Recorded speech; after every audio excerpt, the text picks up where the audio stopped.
ఆయా ఈ రోజైతే నేను ట్యూబెక్టమీ చేయించుకోవడానికి కొన్ని టెస్టులు చేయించుకోవాలంట.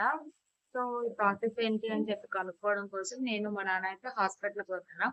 ఈరోజైతే హాస్పిటల్‌లో ఏమైంది అని చెప్పైతే మీతో షేర్ చేసుకుంటాను. హాస్పిటల్‌కైతే స్టార్ట్ అయిపోయాము. మేమైతే ఓలా బుక్ చేసుకొని హాస్పిటల్‌కి వెళ్ళాము.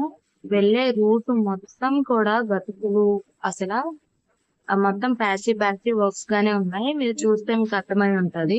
హాఫ్ అన్ అవర్ జర్నీ తర్వాత హాస్పిటల్ అయితే రీచ్ అయిపోయాము. ఆ హాస్పిటల్ చూసిన వెంటనే నేను ఇదే ఫస్ట్ టైం గవర్నమెంట్ హాస్పిటల్కి వెళ్ళడం. నాకైతే కొంచెం భయంగా ఉంది. ఎలా చేస్తారు ఏంటి అని చెప్పి.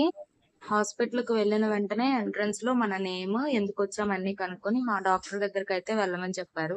డాక్టర్ ఎందుకు వచ్చారు అని కనుక్కుంటే ట్యూబెక్టమీ కోసం వచ్చాము అని చెప్తే అతనైతే కొన్ని టెస్టులు రాశారు. ఆ టెస్టులు రాసి వెళ్ళి టెస్టులు చేయించుకొని రండి మళ్ళీ అని చెప్పారు. ఆ టెస్టుల దగ్గరికి వెళ్ళిన తర్వాత యూరిన్ టెస్ట్, హెచ్బి, తర్వాత కొన్ని బీపీవి అలా కొన్ని తీశారు. కొన్ని టెస్టులు తీసి టెస్టులు అన్ని అయితే బాగానే ఉన్నాయి. టెస్టులు బాగానే వచ్చాయి కదా, నాకైతే అదొక భయము. ఇప్పుడు ఆపరేషన్ కి డేట్ ఇచ్చేస్తారేమో అని చెప్పి ఇలా ఇంకా ఇలా అనకూడదేమో, బై గాడ్ గ్రేస్ యూరిన్ లో ఇన్ఫెక్షన్ ఉంది. 5 days ఆగిన తర్వాత అయితే నాకు కాల్ చేయండి, అప్పుడు నేను మీకు డేట్ ఇస్తాను అని అయితే చెప్పారు. నేను అనుకున్నాను నాకు కొంచెం టైం దొరికింది అని చెప్పి. అక్కడైతే అట్లీస్ట్ రూమ్స్ కూడా లేవు, బెడ్స్ అయితే 5 ఉన్నాయి. డాక్టర్ కూడా ఆ రూమ్ లోనే ఉన్నారు. ఇలాగ టెస్ట్ రిపోర్ట్స్ అయితే ఇదిగోండి ఇలా వచ్చాయి. నాకు బ్లడ్ 12.4 ఉంది. ఇన్ఫెక్షన్ కి కొన్ని మెడిసిన్స్ రాసి అది యూజ్ చేసుకోమన్నారు. డాక్టర్ గారు నెంబర్ ఇచ్చారు కాల్ చేయమని చెప్పి.